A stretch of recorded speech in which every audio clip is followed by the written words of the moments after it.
Hello my dear students, welcome back to my class where every learning is enjoyable. और आज हम पढ़ेंगे हमारे जो सेकंड चैप्टर था Gauss law and its application, उसके आज जो है वो हम कुछ न्यूमेरिकल करने वाले हैं।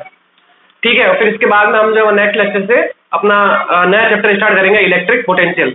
सो हमारा आज का पहला एग्जाम्पल ये है कि according to figure and electric field E is equal to E naught x i cap is situated in a cube. ठीक है, इलेक्ट्रिक फील्ड दे रखा है आपको, ये आपको क्या दे रखा है, क्यूब दे रखा है। The each side of cube A, ये सभी साइड क्या है, A है, और वो कितने दे रखे हैं आपको, 1 centimetre. And constant E naught 2.5 into 10 की पावर 5 न्यूटन पर coulomb into metre. So determine the value of total electric flux and charge through the cube. यानी आपको इस क्यूब से जाने वाला एक तो टोटल फ्लक्स निकालना है और इसमें कितना चार्ज है इससे वो भी आपको बताना है। सो सबसे पहले तो आपको क्वेश्चन में क्या दे रखा है, एक तो E की वैल्यू दे रखी है, यानी इलेक्ट्रिक फील्ड की वैल्यू दे रखी है। ठीक है, वो क्या दे रखी है आपको, vector E is equal to E naught x i cap. अच्छा, अब सबसे पहले तो आपको देखो कि जो इलेक्ट्रिक फील्ड है ये कैसे निकल रहा है, ऐसे निकल रहा है ना, तो इसका मतलब कहां से, इसके फेस से निकल रहा है। क्लियर। तो अगर मैं यहां से बात करूं आपके फ्लक्स की, तो टोटल फ्लक्स अगर मुझे निकालना है तो मैं क्या करूं, इससे ये पहली बात देखो किससे निकल रहा है, फेस से निकल रहा है। और हम जानते हैं कि किसी भी क्यूब के कितने फेस होते हैं, 6 फेस होते हैं। अरे बात समझ में, कितने फेस होते हैं, 6 फेस होते हैं। तो अगर इसके 6 फेस है तो जो मेरे पास में टोटल फ्लक्स होगा वो क्या होगा, इन 6 मतलब ये जो मेरे पास 6 फेस है, इस जाने वाले सभी मतलब कि हर एक फेस से जाने वाला फ्लक्स को हम कैलकुलेट करेंगे और सभी 6 को क्या करेंगे, हम ऐड कर देंगे, मेरे पास में क्या आ जाएगा, टोटल फ्लक्स आ जाएगा। तो अगर मैं बात करूं टोटल फ्लक्स की, टोटल फ्लक्स, तो क्या मेरे पास में यही तो होगा, phi is equal to E dot A, ये किसके कारण, पहले वाले surface A B E F, इसके कारण ए बी ई एफ, फिर प्लस दूसरा सरफेस ले लेता हूं मैं ओ सी डी जी। ठीक है, ये मेरे पास में E dot A O C D G, फिर प्लस एक और फेस ले लो, इसका एक और फेस ले लो, ये वाला फेस और ये वाला फेस तो हो चुका है, क्लियर है। अब ये सामने वाला फेस ले लेते हैं, कौन सा, डी ई एफ जी, फिर प्लस E डॉट ए। अब एक ये फेस लिया, अब ये वाला फेस लेते हैं, ओ ए बी सी। ठीक, एक और आएगा यहां पे, अभी तो 4 ही हुए ना, अभी 2 और बाकी है। तो देखो ये हो चुका है, ये वाला भी हो चुका है, और ये भी हो गया और ये भी हो गया। अब कौन से बचे, एक तो ऊपर वाला और एक नीचे वाला। तो ये मेरे पास में कौन सा, बी सी डी ई, और एक और E dot A is equal to, E dot A कितना होगा, देखो ये मेरे पास में कौन सा, ओ ए एफ जी, ये ओ ए एफ जी। सो ये मेरे पास में आएगा टोटल फ्लक्स, यानी सभी 6 फेस से जाने वाला जो मेरे पास में फ्लक्स है टोटल, ये है। क्लियर। अब ध्यान से देखना, ये सभी E डॉट ए, ठीक है ना, टोटल फ्लक्स ये तो होगा, फ्लक्स की डेफिनेशन ये तो थी E डॉट ए, कौन सा, scalar product of electric field and area vector. चलो अब बात करते हैं इनके एंगल की। तो ध्यान से देखना, इलेक्ट्रिक फील्ड और एरिया के बीच में एंगल, तो ध्यान से देखना, अगर मैं इस सरफेस की बात करूं तो इसका एरिया इसी डायरेक्शन में तो होगा, बिकॉज जस्ट परपेंडिकुलर। अरे बात समझ में, यहां बात करूं इसके सरफेस के इसके जस्ट परपेंडिकुलर, ऐसे होगा तो इस तरफ, ये ऐसे है तो इस तरफ। तो यहाँ पे जो एंगल है फर्स्ट फेस के लिए, वो कितना है, एरिया और इलेक्ट्रिक फील्ड के बीच में, वो है मेरे पास में कितना, 0 डिग्री। बोला जाता, क्लियर है। फिर आगे बढ़ते हैं, अब हम इस की बात करते हैं। तो देखो इलेक्ट्रिक फील्ड तो इधर, बट एरिया की डायरेक्शन इस तरफ आएगी, बाहर की ओर, बिकॉज 3D में क्या होता है, हमेशा जो एरिया की डायरेक्शन होगी वो नॉर्मली आउटवर्ड्स होती है। तो यहाँ पे जो एंगल है वो कितना है मेरे पास में, 180 डिग्री। क्लियर। DEFG कहां गया, ये रहा DEFG। तो देखो एरिया की डायरेक्शन क्या आएगी, इस तरफ, इलेक्ट्रिक फील्ड की डायरेक्शन इस तरफ, तो यहाँ पे एंगल कितना है, 90 डिग्री। क्लियर है यहाँ तक? इसमें आ जाओ, ओ ए बी सी कहाँ है? ओ ए बी सी ये रहा, देखो O A B C, electric field की डायरेक्शन इस तरफ और एरिया वेक्टर की डायरेक्शन अंदर की ओर, बिकॉज ये उधर वाला सरफेस है ना, तो मतलब जो इसके एरिया की डायरेक्शन होगी वो क्या होगी? उस तरफ होगी। इलेक्ट्रिक फील्ड इधर और एरिया इस तरफ, तो यहाँ पे एंगल कितना हुआ? 90 डिग्री। इसमें आ जाता है बी सी डी ई में। तो देखो कहाँ है बी सी डी ई? ये रहा बी सी डी ई। तो इसकी जो एरिया की डायरेक्शन होगी वो क्या होगी? ऐसे ऊपर की ओर, इलेक्ट्रिक फील्ड इस तरफ, इलेक्ट्रिक फील्ड इधर, एरिया ऊपर, एंगल कितना? 90 डिग्री। तो यहाँ पे भी एंगल कितना? 90 degree. Next O A F G, O A F G, इसकी एरिया की डायरेक्शन किस तरह होगी? नीचे की ओर, इलेक्ट्रिक फील्ड की डायरेक्शन इस तरफ, यहाँ पे भी एंगल कितना? 90 डिग्री। तो अच्छा अगर मैं बात करूं इन सभी की वैल्यूज की, तो यहाँ cos 90 कितना हो जाएगा? 0, ये वैल्यू भी 0, ये 0, ये 0 और ये भी कितनी? 0। तो ये वैल्यूज क्या हो जाएगी मेरे पास में? 0। तो बची क्या मेरे पास में? ये। तो क्वेश्चन देखिए, घबराना नहीं है, बहुत इजी क्वेश्चन नहीं है, ठीक है ना? तो चलिए, तो फाई इक्वल टू क्या होगा मेरे पास में यहाँ पे? ई ए कॉस 0 और यहाँ पे होगा मेरे पास में ई ए कॉस 180। बोलो क्लियर यहाँ तक? आगे बढ़ा जाए। सो कॉस 0 की वैल्यू 1, कॉस 180 की वैल्यू -1। तो ये मेरे पास में फाई इज इक्वल टू, अब देखो यहाँ पे, अब यहाँ पे ऐसा मत करना कि ई से ई काट दिया प्लस 0 आ गया। अरे बात समझ में, ऐसा नहीं होगा। पहले बात तो देखो ई की वैल्यू दे रखी है आपको, ये रख दो यहाँ पे। तो ये हो गया मेरे पास में E naught x i cap. Clear है सर? ए मतलब एरिया, एरिया किसका? इस फेस का। तो ये क्या है? एक स्क्वायर ही तो है। स्क्वायर का क्या एरिया होता है? Side square. और ये हो जाएगा मेरे पास में ए स्क्वायर। क्लियर? अब देखो ये किस डायरेक्शन में है? इस डायरेक्शन में है ना, एक्स की पॉजिटिव डायरेक्शन में। तो इसलिए मैं यहाँ पे इसकी डायरेक्शन के लिए क्या लिखूंगा? आई कैप लिखूंगा। क्लियर? नाउ फिर प्लस यहाँ पे वही, फिर ई नॉट एक्स आई कैप और ये हो जाएगा मेरे पास में ए स्क्वायर, बट इसके डायरेक्शन नेगेटिव एक्स डायरेक्शन में है, तो इसलिए मैं यहाँ पे लिखूंगा माइनस आई कैप। बोलो क्लियर है यहाँ तक? क्लियर है? आगे बढ़ते हैं। तो अब देखो इसके अंदर एक चीज, किसकी वैल्यू? इसकी वैल्यू, एक्स की वैल्यू। ए की वैल्यू तो हमें पता है कितनी? 1 सेंटीमीटर आपको दे रखी क्वेश्चन के अंदर, ठीक है? एक्स की वैल्यू क्या होगी? तो ध्यान से देखो, ये जो फेस है वो यहां है, मतलब ये डिस्टेंस कितनी है? ए है ना? आ रही बात समझ में? ये भी तो ए होगी, तो इसका मतलब यहां एक्स की वैल्यू कितनी है? यहां पर एक्स की वैल्यू कितनी है? ए है, ये ध्यान रखना। और यहाँ एक्स की वैल्यू कितनी है? 0 है। क्यों? क्योंकि देखो ये फेस यहां से स्टार्ट हो रहा है और यहाँ पे एक्स की वैल्यू कितनी होगी? 0 ही तो होगी, बिकॉज ये ओरिजिन है मेरे पास में और इसके कोऑर्डिनेट क्या होता है? 0,0। तो यहाँ पे वैल्यू क्या होगी इसकी? एक्स की 0। और ये फेस यहाँ पे आ रहा है, तो यहाँ से देखो कितने डिस्टेंस पे? ये ए डिस्टेंस पे। क्लियर? तो ये वैल्यू भी जो है वो हमारी क्या हो गई? 0 हो गई। तो देखो कितना इजी हो गया अब ये न्यूमेरिकल, ठीक है? तो चलिए अब यहाँ पे हम जो है वो वैल्यूज रख लेते हैं सभी। तो phi is equal to E naught की वैल्यू आपको दे रखी है 2.5 इंटू 10⁵। क्लियर? एक्स की वैल्यू मुझे दे रखी है क्या? ए, ये मेरे पास में ए, और ए की वैल्यू क्या है? 1 सेंटीमीटर। तो 1 सेंटीमीटर को मैं लिख लूंगा 1 इंटू 10⁻²। क्लियर? यहाँ तक आगे बढ़ा जाए। नेक्स्ट क्या है मेरे पास में? देखो ये, और आई डॉट आई क्या हो जाएगा? 1 हो जाएगा। और ए स्क्वायर मतलब ये इसका 1 सेंटीमीटर। तो 1 सेंटीमीटर मेरे पास में हो जाएगा 1 इंटू 10⁻² का स्क्वायर। क्लियर? तो phi is equal to 2.5 into, ये कितना हो जाएगा? देखो 10⁻⁴ और ये 10⁻⁻6, 10, तो ये 10⁵ इंटू 10⁻⁻6, यही होगा। और देखो ये मेरे पास में कितना बच जाएगा? -1 हो जाएगा, फिर 5 और फिर -6, तो ये मेरे पास में -1 हो गया। क्लियर? तो फ्लक्स ये आ जाएगा मेरे पास में 0.25। आगे बात समझ में? फ्लक्स कितना आ गया मेरे पास में? 0.25। अब बात करते हैं इसकी यूनिट की। तो बताओ यूनिट क्या होगी? बताओ यूनिट क्या होगी? इलेक्ट्रिक फील्ड की यूनिट क्या होती है? न्यूटन पर कूलम। एरिया की यूनिट क्या होती है? Metre square. So newton into metre square पर कूलम। क्लियर? ये आ गया मेरे पास में क्या? Flux.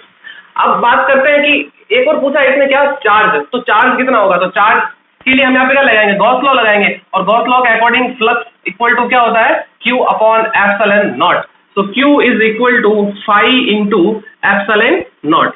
So Q equal to, ये फ्लक्स मेरे पास में 0.25 इंटू, और ये मेरे पास में एप्सिलॉन नॉट की वैल्यू होती है 8.85 इंटू 10 टू द पावर -12। इसको सॉल्व करना और आपका आंसर आ जाएगा। ये काम आपका है। क्लियर? तो ये था एक अच्छा सा न्यूमेरिकल। फटाफट इसका स्क्रीनशॉट लीजिए, फिर हम जो है वो आगे और न्यूमेरिकल करते हैं। तो चलिए स्टूडेंट्स, अब हम स्टार्ट करते हैं हमारे कुछ और example. Now example number second ये है मेरे पास में। तो देखो क्या है ये, आपको समझाता हूँ। मेरे पास में ये दो प्लेट है, दोनों ही कौन सी है? नॉन कंडक्टिंग प्लेट है। ठीक, आपको क्या करना है कि calculate electric field between the plate and outside at any point. अरे बात समझ में? एक तो आपको इलेक्ट्रिक फील्ड बताना है कि दोनों प्लेटों के बीच में क्या है और उनके बाहर किसी पॉइंट पे क्या है। तो सबसे पहले एक चीज की जरूरत है कि पहले तो ये बताइए कि दोनों ही के ऊपर जो चार्ज है वो कौन सा है। अरे बात समझ में? आपको तो नॉन कंडक्टिंग प्लेट दे दी। अब आपको क्या करना है कि एक बार तो दोनों पे सेम चार्ज लेना है, और एक बार क्या लेना है? अपोजिट चार्ज लेना है। ये ध्यान रखना, ये आपको क्वेश्चन में नहीं दे रखा है, ये आपको एज्यूम करना पड़ेगा, बिकॉज हमें इन प्लेटों पे चार्ज नहीं दिया है। तो हमें क्या करना पड़ेगा? हमें ये मान के चलना पड़ेगा पहले कि जो दोनों प्लेट है वो पहले कोई सेम चार्ज की नहीं होगी, दोनों ही पॉजिटिव या दोनों ही नेगेटिव, कोई भी कर दो। और सेकंड केस हमें लेना पड़ेगा कि एक पे पॉजिटिव और एक पे क्या है? नेगेटिव है। तो चलिए फर्स्ट में बात करता हूँ, केस फर्स्ट की। तो फर्स्ट में मानता हूँ दोनों ही क्या है? सेम चार्ज है। आगे बात समझ में? when both plates are same charge। तो फर्स्ट केस वन की बात करता हूं। तो मेरे पास में आएगा कि both plates are same charge। अगर ये सेम चार्ज है, मैंने मान लिया कि इन पे क्या है? Positive charge. चलो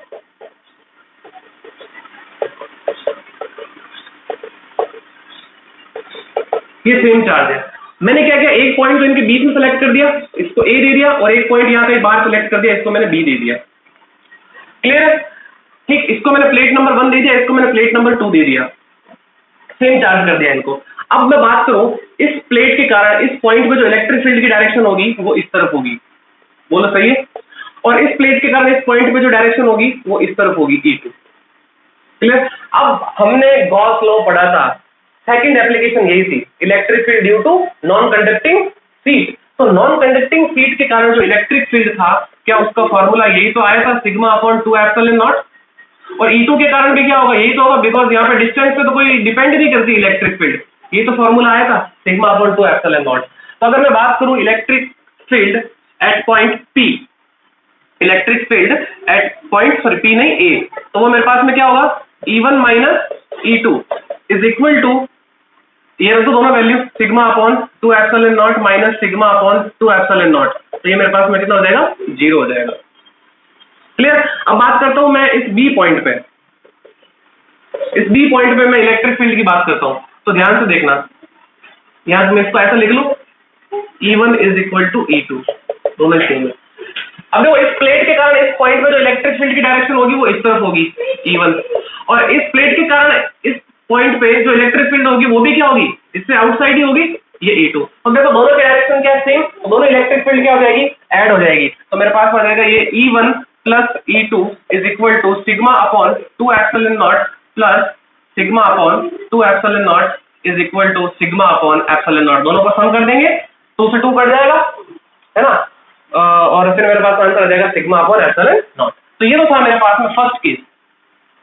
क्लियर है? नाउ सेकंड केस के लिए देखो मैं क्या करता हूं।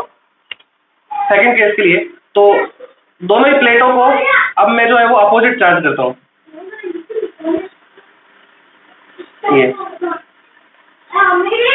ये देखो, तो अब ये मेरे पास में अब दोनों ही क्या है? अपोजिट चार्ज है। ये लो, इसको जो है मैं अपोजिट चार्ज कर देता हूँ, ये प्लस है मेरे पास में, और ये क्या है? दोनों ही ये निगेटिव है, ये पॉजिटिव है और ये निगेटिव है। तो अब यहाँ पे एक पॉइंट कंसीडर किया, यहाँ P ले लेता हूँ, यहाँ पॉइंट जो है वो मैं Q ले लेता हूँ। क्लियर है? अब देखो इस प्लेट के कारण इसको 1 और इसको 2, इस प्लेट के कारण इस पॉइंट पे इलेक्ट्रिक फील्ड की डायरेक्शन इस तरफ, इस प्लेट के कारण इस पॉइंट पे इलेक्ट्रिक फील्ड की डायरेक्शन वो भी क्या होगी, इस प्लेट की औरित होगी, बिकॉज नेगेटिव की औरित होती है इलेक्ट्रिक फील्ड। तो यहाँ पे मेरे पास में जो पी पॉइंट पे इलेक्ट्रिक फील्ड होगा वो होगा sigma upon 2 epsilon naught plus sigma upon 2 epsilon naught is equal to कितना, सिग्मा अपॉन एप्सिलॉन नॉट। और अगर बात करूं मैं इस क्यू पॉइंट पे, तो क्यू पॉइंट पे देखो जो इलेक्ट्रिक फील्ड होगी इस प्लेट के कारण उसकी डायरेक्शन होगी इस तरफ E1, और इस प्लेट के कारण जो इलेक्ट्रिक फील्ड की डायरेक्शन होगी वो इसकी और होगी, तो ये होगी मेरे पास में E2। तो दोनों की डायरेक्शन क्या है, अपोजिट है। तो क्यू पॉइंट पे जो इलेक्ट्रिक फील्ड की डायरेक्शन सॉरी जो वैल्यू होगी वो होगी sigma upon 2 epsilon not minus sigma upon 2 epsilon not, यानी आंसर इज जी। तो ये है एक अच्छा एग्जांपल। आई होप आपको ये समझ में आ गया होगा कहाँ क्या है। आप इस साइड भी पॉइंट ले सकते हो, तब भी वही कंडीशन होगी। क्लियर? चलिए यहाँ पे आपको कैलकुलेट करना है कि टोटल इलेक्ट्रिक फ्लक्स कितना है। आई बात समझना है कि जो आपको एक डायग्राम दे रखा है इससे आपको करना है calculate total electric flux through the surface. अब पहली बात तो ये कि हमने गॉस लॉ पढ़ा है। गॉस लॉ कहाँ लगता है, क्लोज सरफेस के लिए लगता है। अगर मैं बात करूं ये चार्ज, तो चार्ज कहाँ है, इसके सरफेस पे। अरे बात समझ में, तो मुझे क्या करना पड़ेगा, इसको एक क्लोज सरफेस बनाना पड़ेगा। तो देखो क्लोज सरफेस करने के लिए क्या मैं इसको ऐसे ऊपर से इसको ऐसे क्लोज कर सकता हूँ।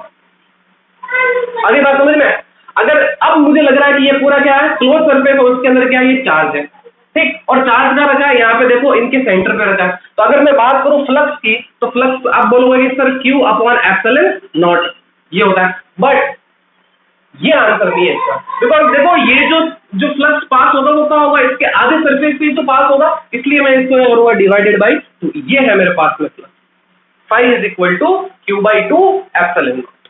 बिकॉज फ्लक्स अगर गॉस लॉ से बोले तो वो क्या होता है Q by epsilon naught, but ये मेरे पास में क्लोज सरफेस थोड़ी है, मुझे क्या बनाना पड़ा, इसको क्लोज सरफेस बनाना पड़ा। आपको पता होगा हमने एक ऐसा क्वेश्चन किया था, ये वाला प्लेट वाला क्वेश्चन किया था। यहाँ पे हमने जो है वो एक क्यूब भी बनाया था ऐसे, इसको यहाँ से ऐसे, याद आ रहा है, यहाँ पे हमने जो है वो इस तरीके से इसको क्लोज किया था, और फिर हमने जो है वो इसके 6 फेसेस से जाने वाला फ्लक्स को कैलकुलेट किया था यहाँ से इस पॉइंट पे। अगली बात हुई तो सेम वैसा ही क्वेश्चन नहीं है। नेक्स्ट आगे बढ़ते हैं। अब हम आपको दे रखा है कि 2 metallic surface of area 1 metre square, आपको एरिया दे रखा है 1 metre square, 1 metre square placed at 0.05 metre parallel. तो देखो ये कोई दो प्लेटें दे रखी, एक ये प्लेट है एक ये प्लेट है, इनके बीच की डिस्टेंस आपको दे रखी कितनी, 0.05 मीटर, ठीक है। Both have same magnitude of charges but opposite in direction. तो इसका मतलब इस पे तो चार्ज कौन सा है, पॉजिटिव है, और इस पे चार्ज कौन सा है, नेगेटिव है। हमारी बात हमने बोल दिया ना, मैग्नीट्यूड सेम है बट क्या है, अपोजिट डायरेक्शन के है। If the electric field between is 55 volt per meter, electric field दे रखा आपको कितना, 55 वोल्ट पर मीटर। तो आपको बताना है कि then what would be the charge on each, आपको Q की वैल्यू जो है वो कैलकुलेट करनी है। Q की वैल्यू जो है वो आपको बतानी क्या होगी। सो अब इसके लिए मैं क्या करता हूं कि मुझे पता है कि अगर मुझे इलेक्ट्रिक फील्ड पता करनी है, ये देखो यहाँ पे लिखा ना कि 2 metallic surface of area 1 metre square are placed at this 0.05 metre parallel to each other, both have same magnitude. अब आप अगर मैं बात करूं इन दोनों ही प्लेटों के बीच में अगर जो इलेक्ट्रिक फील्ड की बात करता हूं, बिकॉज देख लो यहाँ पे जो हमारे पास में इलेक्ट्रिक फील्ड होगा वो यही तो आएगा इन दोनों के बीच में। देखो दोनों ही, इसको उससे रिलेट कर दो, जो इलेक्ट्रिक फील्ड होगा वो यही तो होगा बीच में कहीं ना कहीं, बाकी इस तरफ भी 0 होगा इस तरफ भी 0 होगा। ये देखो यहाँ पे इस तरफ भी 0 है और इस तरफ भी क्या होगा, 0 होगा। तो इलेक्ट्रिक फील्ड का बीच में होगा। और हमें ये पता है कि अगर कोई चार्ज मेरे पास में, अगर कोई चार्ज अगर मेरे पास में कोई चार्ज शीट है तो उसके कारण जो इलेक्ट्रिक फील्ड होता है किसी पॉइंट पे, यहाँ पे वो क्या निकल के आया, देखो दोनों ही प्लेटों के कारण सिग्मा अपॉन एप्सिलॉन नॉट। तो ये मेरे पास में होगा सिग्मा बाई एप्सिलॉन नॉट, और सिग्मा की वैल्यू मुझे पता है क्या होती है, क्यू अपॉन ए, यानी charge per unit area is called surface charge density. अब मुझे चार्ज निकालना है, इसको इस तरफ शिफ्ट कर दो। So Q is equal to E multiply A into epsilon naught. So Q is equal to E की वैल्यू 55, एरिया की वैल्यू आपको दे रखी 1 मीटर स्क्वायर, और ये आपको एप्सिलॉन नॉट की वैल्यू पता है 8.85 इंटू 10 की पावर माइनस 12। सो इसको कैलकुलेट करना, आपके पास में आंसर आ जाएगा। क्लियर? तो फटाफट इसका स्क्रीनशॉट लीजिए। तो चलिए स्टूडेंट्स हम स्टार्ट करते हैं हमारा आज का लास्ट एग्जाम्पल। तो देखो मैं इसको समझाता हूँ है क्या बेसिकली। ये मेरे पास में एक नॉन कंडक्टिंग प्लेट है, ठीक, ये है मेरे पास में एक सिल्क थ्रेड, जिससे क्या है कि एक चार्ज बॉल को जो है वो लटकाया गया है थीटा एंगल पे। आपको ये बताना है कि इस प्लेट पे कितना जो है वो सरफेस चार्ज डेंसिटी है। सारी बात समझ में? ये आपको बताना है कि इस प्लेट की सरफेस चार्ज डेंसिटी कितनी है, ये आपको कैलकुलेट करनी है। तो देखो इसको कैसे करेंगे, ध्यान से देखना।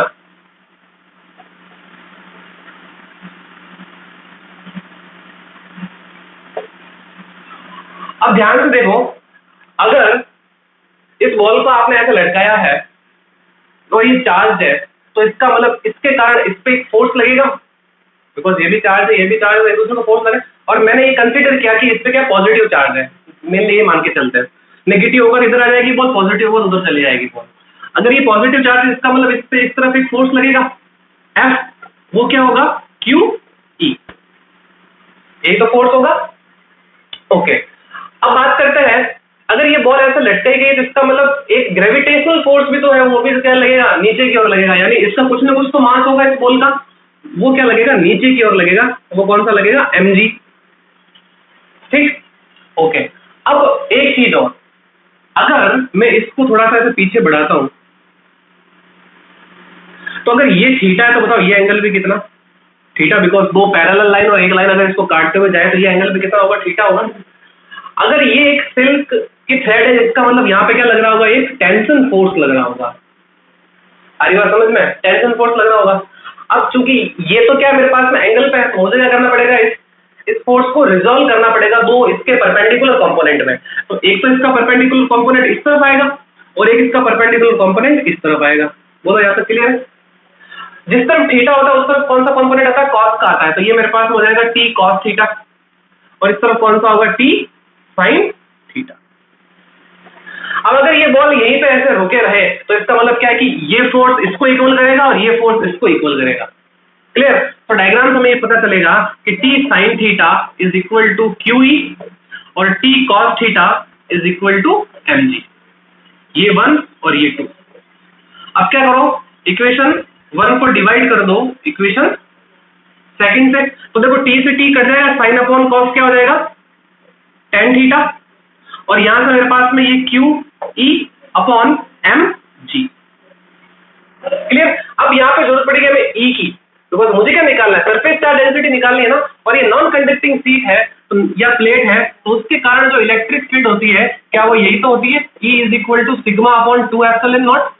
तो ये वैल्यू जो है वो मैं यहाँ पे रख दूंगा, तो Q अपॉन mg, और ये हो जाएगा सिग्मा अपॉन 2 एप्सिलॉन नॉट। मुझे किसकी वैल्यू निकालनी है, सिग्मा की।